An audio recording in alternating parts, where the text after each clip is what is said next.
입니다. 안녕하세요. 예. 반갑습니다. 예.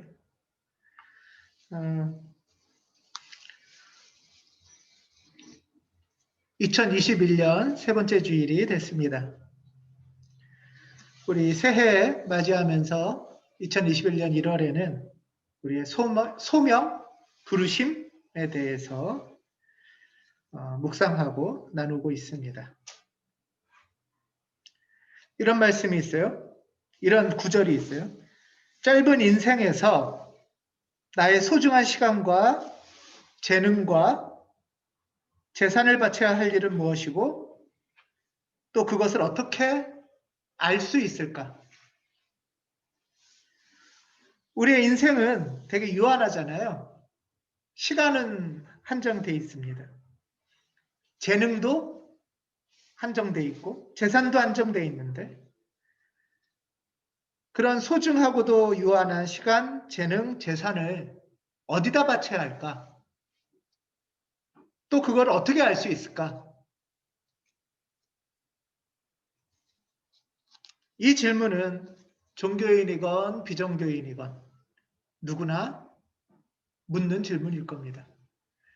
뭐 청소년들은 진로 탐색이 이거죠. 무슨 어떤 일을 해야 되는 건가? 나한테 주어진 시간과 기회를 어떻게 사용하면 좋고 어떻게 해야 내가 잘 사는 게 될까? 잘 사는 길이 될까? 이렇게 묻습니다. 심리학자들은 이런 말이 있어요. 사람들은 누구나 잘 사는 길을 찾고 올바른 길로 나가려는 강한 욕구가 있답니다. 인간이 근본적으로 그렇대요. 그리고 그 방향으로 이 방향인가 보다 하고서 나아가려고 노력할 때 아주 근원적인 행복감이 자신을 채운다고 합니다.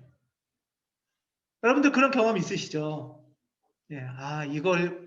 이걸 거야. 이게 옳은 길일 거야 하면서 갈 때 오는 힘들지만 근원적인 어떤 행복 같은 게 있다는 거예요. 심리학자 중에 윌리엄 셸던이라는 사람은요, 이렇게 말합니다. 인간의 기질에는 성욕보다도 더 깊고 근본적이고 사회적 권력에 대한 갈망보다도 더 깊고 소유욕보다도 훨씬 더 강한 그런 갈망이 있대요. 그 갈망이 뭐냐 하면 바로 바른 방향을 알고자 하는 갈망.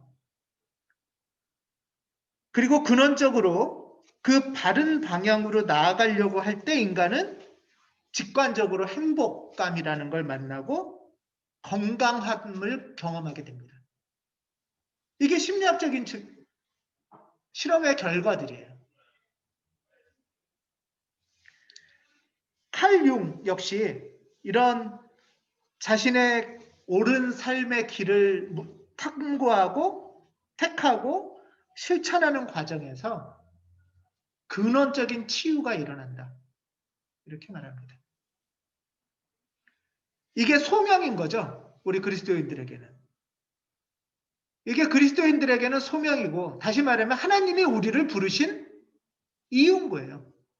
내적의 깊은 갈망과 삶의 행복감이 경험되는 길.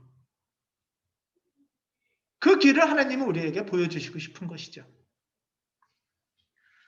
오늘 말씀해 보면 이사야서 55장 2절에서 3절이 있습니다. 어찌하여 너희는 양식을 얻지도 못하면서 돈을 지불하며 배부르게 하여 주지도 못하는데 그것 때문에 수고하느냐. 사실 우리가 열심히 수고하는 것 쫓아다니는 거는 이렇게 하면 양식을 얻을까? 이렇게 하면 배부를까? 하면서 돈을 지불하고 인생을 지불하고 수고를 지불하잖아요. 근데 이어서 하나님이 하시는 말씀은 들어라. 내가 하는 말을 들어라. 그리하면 너희가 좋은 것을 먹으며 기름진 것으로 너희 마음이 즐거울 것이다. 너희는 귀를 기울이고 나에게 와서 들어라. 그러면 너희 영혼이 살 것이다. 이것이 이사야서에서 말하는 하나님의 소리입니다.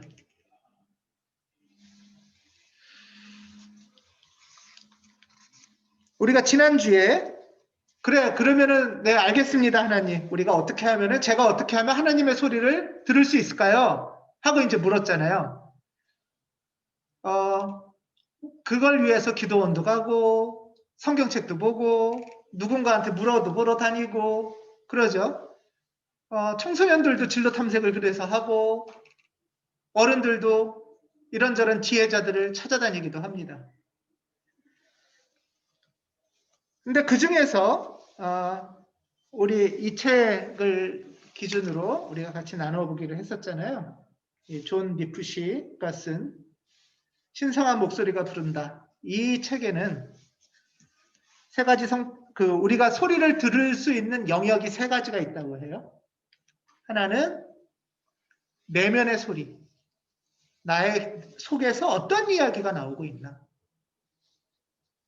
두 번째는 공동체에서 나를 향해서 무슨 얘기를 하고 있나. 그리고 세 번째는 동료, 특히 고통받는 동료인간, 고통받는 피조물에게로부터는 내가 어떤 소리를 들을 수 있나. 이 세 가지를 통해서 우리는 나를 부르시는 거룩한 목소리를 들을 수 있다고 말합니다. 그러니까 최소한 이 세 가지 영역에 우리가 귀를 기울여야 되는 거죠. 나의 내면에서는 어떤 소리가 나오나. 나를 잘 아는 공동체, 예를 들면 가정이나 교회에서는 어떤 이야기를 하나. 그리고 이 세상에 고통받는 소리는 어떤 건가? 이것이 우리가 귀를 기울여야 하는 세 가지 영역입니다.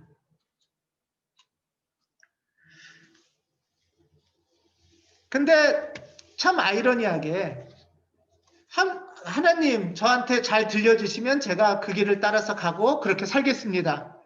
할 때 하나는 근데 잘 안 들리는 것 같은 거예요. 뭔지 잘 모르겠어요. 그렇죠? 그런데 또 한편으로는 그 역은 뭐냐면 뒤집으면 너무 많은 소리가 우리 안에 들려요.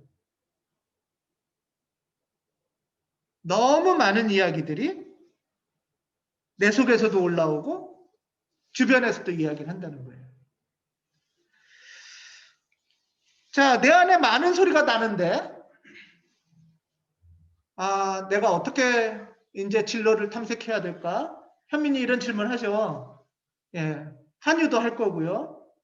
또 대학을 졸업하는 선영, 이선영 뭐 또 할 거고 많은 분들이 할 거예요.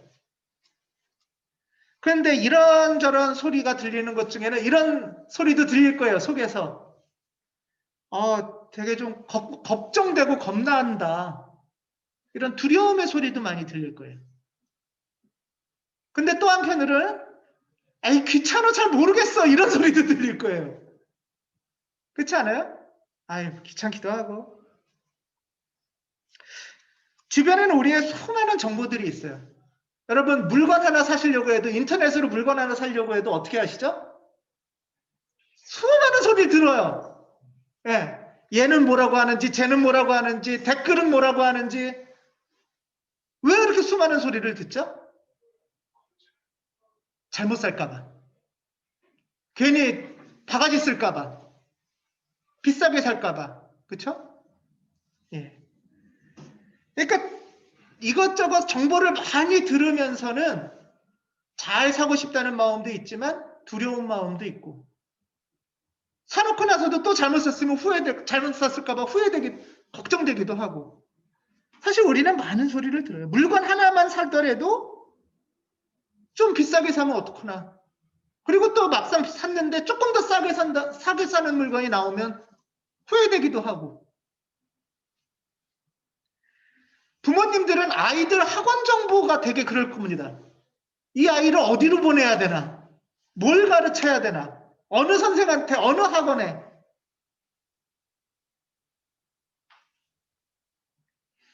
요즘 영끌이라고 유행하죠. 영끌. 영끌을 하기 위해서는 어떻게 해야 돼요? 많이 들어야 돼요. 원래 영끌 안 하려고 했는데 영혼까지 끌어모아서 대출 얻어서 집 산다. 뭐 이런 게 영끌이죠, 원래. 예, 영혼까지 끌어모아. 근데 집을 아무거나 사나요? 나는 원래 그런 돈도 없고 생각도 없는데 여기저기서 막 소리가 들리는 거예요. 너 그러면은 멍청한 거야. 남들 다 돈 벌 때 너는 바보야. 그러면서 막 불안하고 무섭고 혼자 뒤처지는 것 같고 이런 소리들이 여기저기서 들리고 안에서 끌어오르는 거예요. 근데 문제는 우리 같은 경우에는 영혼의 따따블을 끌어모아도 집 살 돈은 없어요.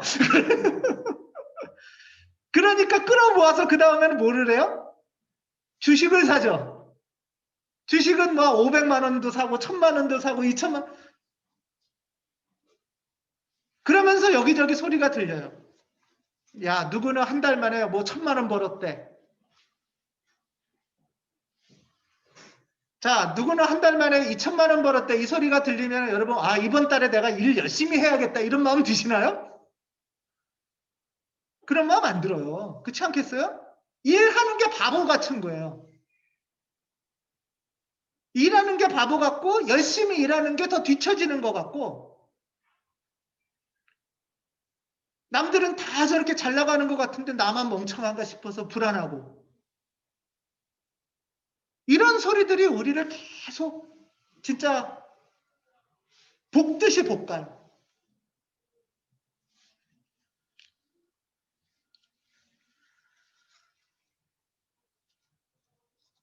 우리는 많은 소리를 수많은 정보를 두려움 속에서 어떻게 하면 남을까 찾으면서 듣고 있어요, 사실은.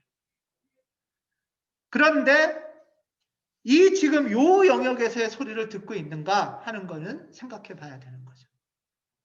그 소리가 나의 내면에서부터 진짜 올라오는 소리인가? 나를 사랑하고 신뢰하고 잘 아는 가정과 교회 공동체에서부터 나오는 소리인가? 아파하는 피조물로부터 나오는 소리인가? 그래서 우리는 많은 소리, 나를 휘둘르는 그런 소음들과 거룩한 소리가 무엇인지를 분별해야 됩니다. 분별이 아주 중요해요. 프레드릭 비크너라는 사람이 이렇게 말합니다. 우리를 부르는 목소리는 너무나 많다. 이때 중요한 것은 자신이 속해 있는 사회 또는 어떤 초자 또는 이기심의 소리가 아니라 하나님의 소리가 무엇인지를 알아차리는 것이다. 왜? 이사야서 말씀대로 그 소리만이 우리의 영혼을 즐겁게 하고 영혼의 만족을 줄 것이기 때문입니다. 그래서 우리는 분별을 해야 되는데요. 분별의 기준을 요 세 영역과 마찬가지로 세 성찰 질문이 있습니다. 내가 이 일을 할까? 이렇게 해볼까? 할 때 뭔가 여러분들 기준이 있을 거 아니에요. 그렇죠? 그 분별의 기준이 뭔가 하는 거예요. 성찰 질문을 아주 간단하게 정리하면 세 가지입니다. 하나는 참 진정으로 내가 기쁜 일인가? 기쁜 건가?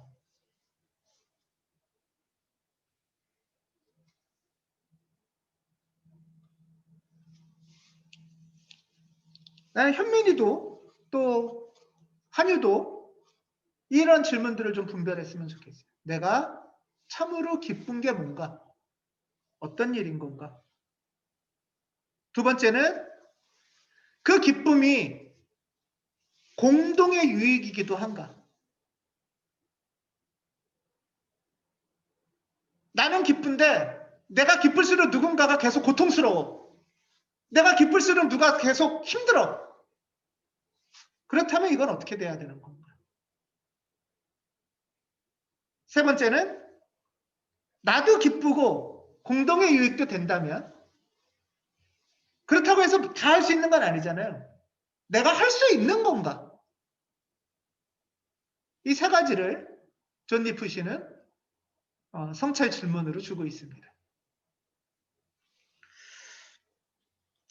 첫 번째는 나의 내면의 소리를 듣는다고 했을 때 내가 그 일을 생각하거나 그것을 선택하고 하려고 하거나 진행하고 났을 때나 내 마음이 어떤가, 내 감정이 어떤가를 관찰하는 겁니다.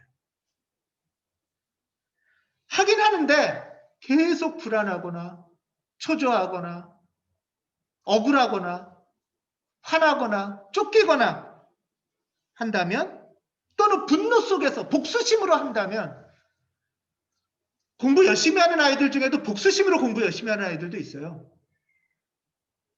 내가 1등해서 저것들을 다 짓밟아 버릴 거야. 그런다면 그게 하나님의 뜻일까요? 부모님의 뜻일 수는 있겠죠. 이상한 학교의 뜻일 수는 있겠지만 하나님의 뜻일지. 많은 영화들에 보면, 많은 드라마에 보면 복수심을 가지고 부글부글 끓어올라서 1등해요. 그리고 그거를 영웅이 됐다고 그러고 박수를 쳐요. 그리고 우리도 다 칼을 갈고 복수심으로 1등하자고 가르친다면 그것이 하나님의 뜻일지 생각해 봐야 되겠습니다. 그런 면에서 과식이라든가 성욕을 오용하는 거라든가, 물건을 살 때는 기쁜데 물건 사고 나서 후회한다든가, 이런 표피적인 즐거움은 진짜 내가 기쁜가의 기준에서 조금 다른 거죠. 뭐 차를 사도 막 큰 거로 치면 차도 좋고 컴퓨터도 좋고 막 사기 전까지 너무 흥분되고 사고 싶고 막 했는데 사고 나서도 그 기쁨이 계속 유지되는지 생각해 보자는 거예요.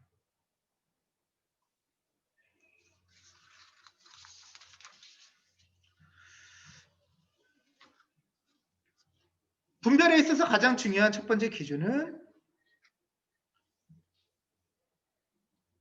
내가 계속 이것을 해 나갈수록 내가 참으로 기쁨이 차오르고 있는 것입니다. 물론 이 기쁨이라는 거는 뭐 표피적인 기쁨은 아닐 수 있어요. 겉으로는 힘들 수 있죠, 당연히. 어려울 수 있지만 점차 더 나다움의 선택을 해갈수록 이 기쁨이 차오른다는 거예요. 그래서 이거는, 이 소명은 어떤 선택이 나다움으로 가는 길일까를 묻는 질문과 동일합니다.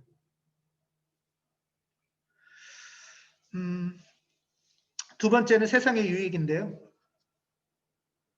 우리 그리스도인들은 당연히 으뜸 계명이 하나님 사랑과 이웃 사랑이라고 알고 있잖아요. 문제는 두 가지인 것 같아요. 이것도 알고는 있지만 안 하는 거, 그리스도인으로서. 또 하나는 이웃 사랑이라고 하면서 끝없이 내가 참고 견디면서 힘든 일만 해야 되는가? 라는 질문이에요.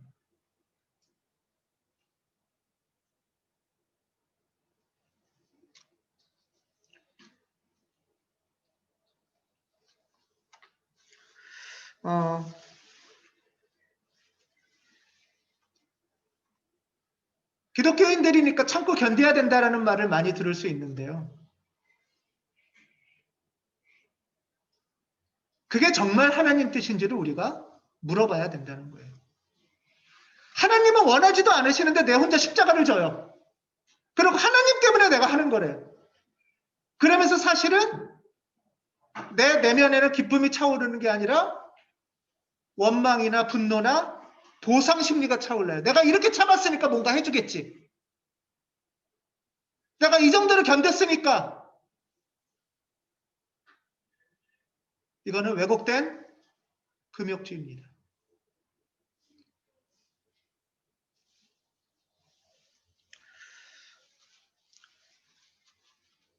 우리가 일을 한다는 것,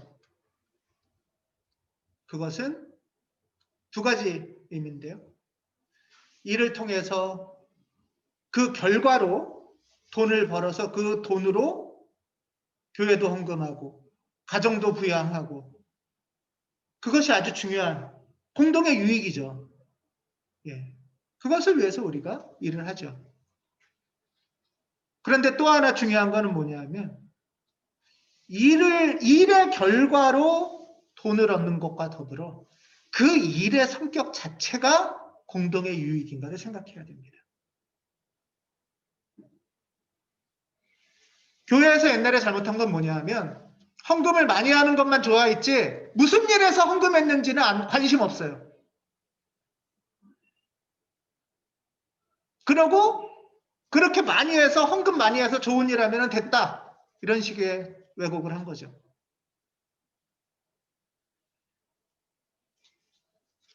일이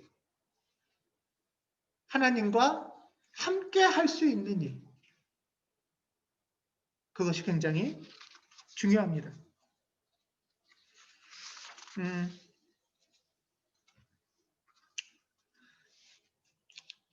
일 자체가 공동유익이 되느냐 안 되느냐라는 질문을 한다면 건물주는 소명이 될 수 없겠죠? 예. 왜 건물주가 되고 싶냐? 아이들은 돈 벌려고. 돈 벌어서 뭐하게? 막 쓰려고. 그게 내가 기쁘니까. 그거는 내면의 기쁨도 아니고 일 자체가 거룩한 하나님의 부르심과도 거리가 있다는 거죠. 세 번째 분별의 기준은, 나도 그게 하고 싶고 또 그 일을 하면 공동의 유익도 될 것 같은데 내가 할 수 있는 건지 현실적으로 판단해야 됩니다. 이걸 옛날에는 뭐라고 불렀냐면 교회에서 은사분별이라고 했어요.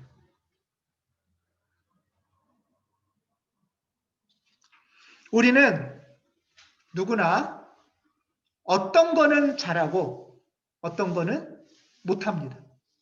그렇죠? 다 잘할 수 있는 사람은 없잖아요. 하나님은 그렇게 만들지 않으셨잖아요.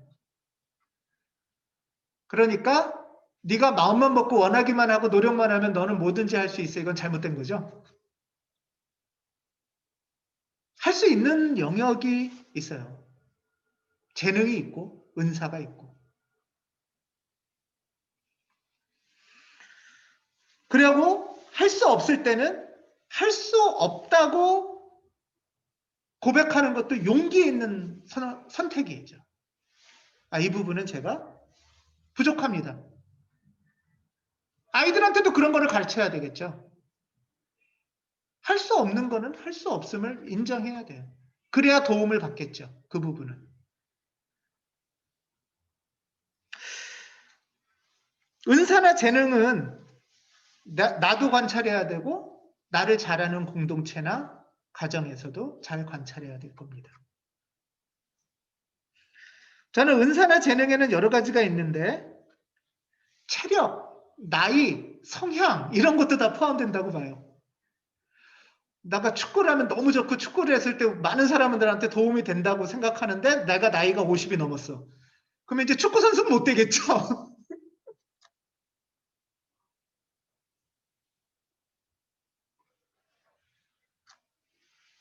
물론 은사, 재능은 잠재적인 능력까지도 봐야 되기 때문에 기도를 통한 분별이 필요합니다. 하고 싶은 마음, 굳은 의지, 이것까지도 은사에 포함될 수 있습니다.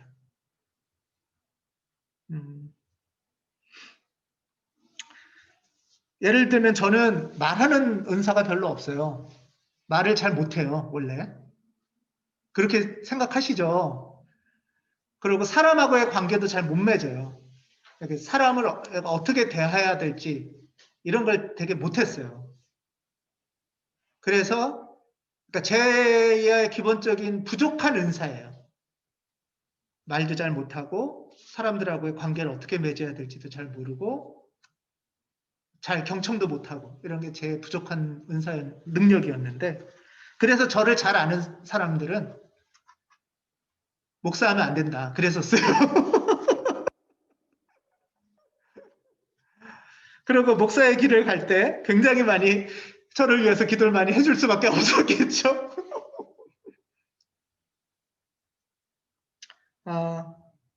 그 가운데서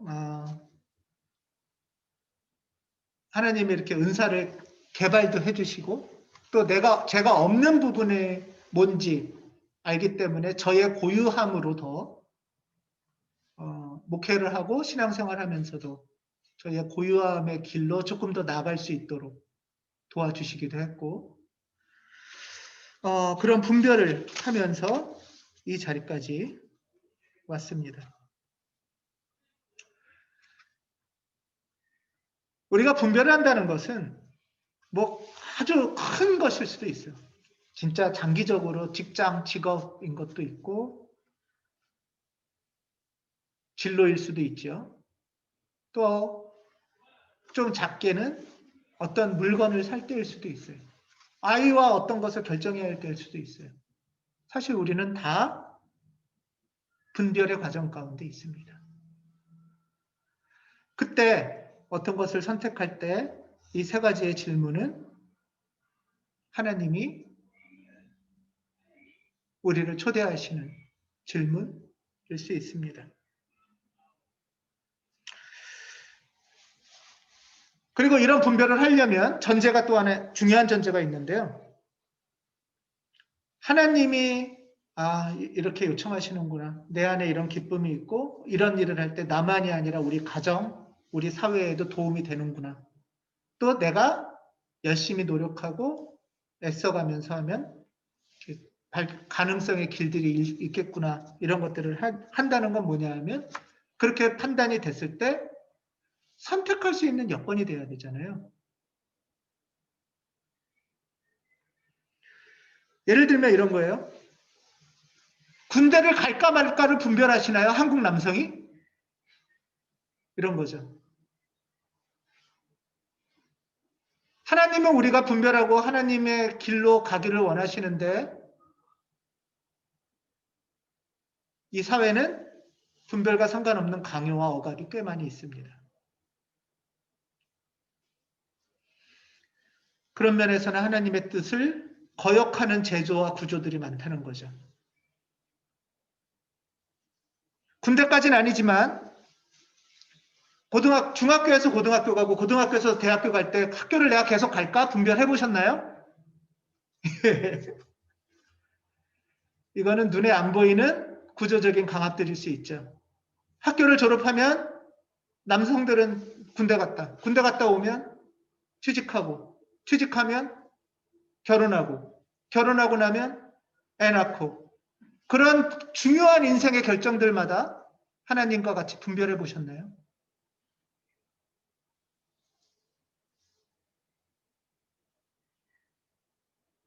그래서 우리는 사실 하나님하고 동행한 경험이 많지 않은 거예요.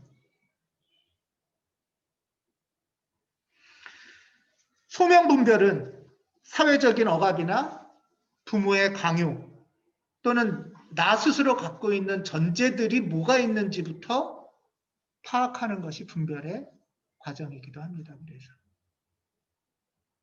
이런 것들을 알아야 우리가 참다운 나로, 자유로운 나로, 그러면서도 이 사회에 기여하는 나로 살아갈 수 있기 때문입니다. 억압과 강요 중에 가장 심한 것이, 우리나라는 굉장히 많아요, 사실. 군대도 있고, 국가보안법도 있고, 말도 잘못하면 잡혀가고, 여러 가지가 많은데, 보편적으로 또 하나의 조건은 빈곤입니다. 가난. 이 책이 굉장히 중요하고 좋게 제가 본 건 뭐냐 하면, 이 책은 이런 말을 해요. 소명과 분별에 관한 책인데 이 저자는 소명분별이란 것이 단지 무엇이 나다운 직업인가, 또 타고난 은사에 맞는 직장이 무엇인가, 이런 거를 걱정할 정도로 충분히 경제적인 안정을 가진 사람만 소명분별을 한다면 참으로 사치스러운 일이다. 소명분별이란. 이런 말을 해요. 맞는 말이죠. 내가 안 기뻐도 억지로라도 벌어서 먹고 살아야 되는 여건들이 있잖아요.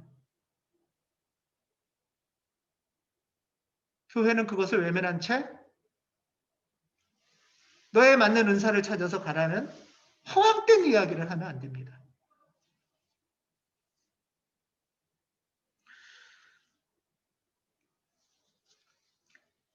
세계 인구 중에 소수만이 흥미로운 다양한 직업을 선택할 수 있는 복을 누리고 있다. 가난한 다수는 매우 제한된 선택밖에 할 수 없는 이 현실. 그러나 그것은 하나님의 뜻이 아니며 구원의 길을 막는 저주이기도 합니다. 라고 말해요. 우리 교회가 하나님의 뜻을 묻고 옳은 길을 택하고 분별하며 가기 위해서는 우리를 가로막고 있는 강압적인 힘과 저주가 무엇인지 밝혀내고 그것들을 거절하는 것까지 나가야 가능할 겁니다. 교회 공동체가 해야 할 일은 그런 면에서 볼 때 먼저는 소명분별을 위한 기도를 안내하는 거겠죠. 여러분들 가정에서도 자녀들 또는 부부간에 소명분별이란 여러 가지가 있죠. 이사도 마찬가지겠죠. 여러 가지를 포함해요. 소명분별을 위해서 어떻게 기도해야 할까 배우고 기도하는 겁니다. 교회에서는 개인 신방과 영성 지도로 이것을 도와드릴 겁니다. 그리고 중요한 분별은 공동으로 같이 분별할 수 있습니다. 필요하면 교회에 분별위원회라는 것을 구성할 수도 있어요. 어떻게 하면 좀 더 하나님의 뜻 안에서 분별해 갈 수 있을까? 세 번째가 있습니다. 세 번째는 뭐냐 하면 분별을 하기 위해서는 우리가 최소한의 시간이 필요하고 준비를 할 시간들이 필요한데 그 시간을 교회에서 어떻게 선물할 수 있을까 하는 거예요. 다르게 말하면 이런 말이 있습니다. 우리나라는 지금 공무원이나 교사가 되려면 여러분 공무원 교사 되기 어렵잖아요. 그러려면 최소 1, 2년은 돈 안 벌고서 학원 다녀야 되잖아요. 20대 중반 청년이. 그 정도의 경제적 수준이라도 돼야 공무원이 되고 교사가 된다는 거예요. 그 정도의 여유라도 있어요. 그 정도 시간의 여유와 경제적 여유라도 있어요. 그러니까 중산층 이하는 절대 빈곤이고 당장 벌어야 되는 사람들은 교사 준비할 시간이 없는 거죠. 대학원도 마찬가지겠다. 1, 2년 이상의 대학원을 가지긴 어렵습니다. 그래서 저는 아직 어떻게 될지 모르지만 이런 이야기를 하고 싶은 거예요.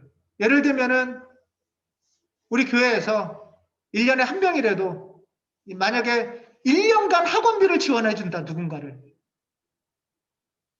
이런 방법은 없을까? 한 달에 50만 원씩 1년에 600만 원 학원비는 지원하자라든가. 예를 들면 공무원이 기도의 길이고 분별의 결과인데 학원 갈 겨를도 없고 다닐 수도 없다면 그거는 헛된 기도일 수 있겠죠. 예를 들면은 뭐 1년에 500만 원이나 600만 원, 한 달에 50만 원씩 600만 원을 누군가 한 명에게만 한다고 해도 대학원을 간다면은 한 학기 정도의 학비는 될 수 있지 않을까. 이거는 이제 저의 상상의 시작입니다. 분별하고 선택할 수 있는 기도도 가르쳐주고 분별도 해줬는데 그것을 준비할 수 있는 시간도 선물해 줄 수 있다면 교회 공동체가 하나님의 뜻 안에서 구원의 길로 나아가는 조금 더 한 걸음 뛰는 일이 아닐까, 이런 생각을 한번 해보게도 됩니다.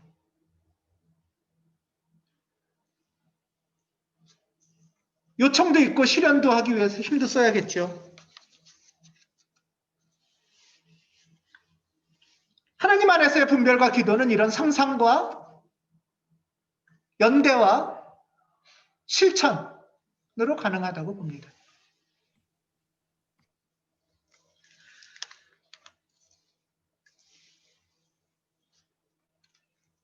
이 책의 맨 처음에는 이렇게 써 있어요. 하나님이 우리를 부르시는 장소는 우리의 깊은 기쁨과 세상의 깊은 갈망이 만나는 곳이다.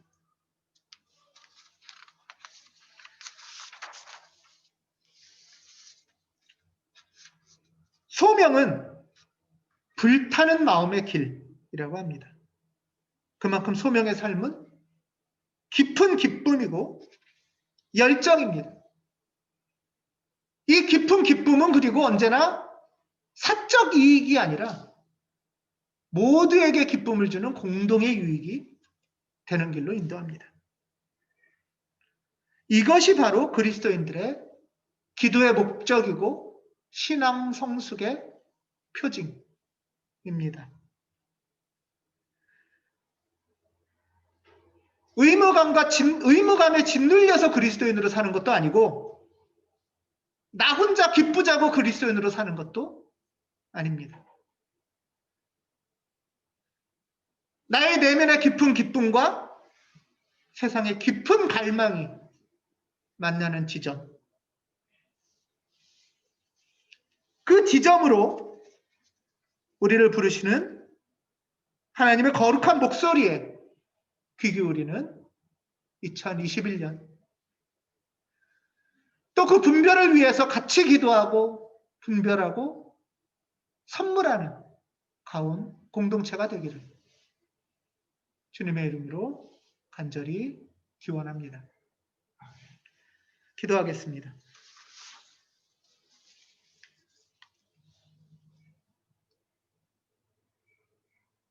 주님, 우리에게 말씀해 주시옵소서. 우리가 귀를 기울이겠습니다.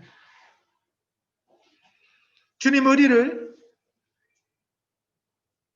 나의 깊은 기쁨과 세상의 깊은 갈망이 만나는 곳으로 이끌어 주시옵소서. 당신의 부르심에 뜨거운 마음으로 따라가겠습니다. 도와주시옵소서.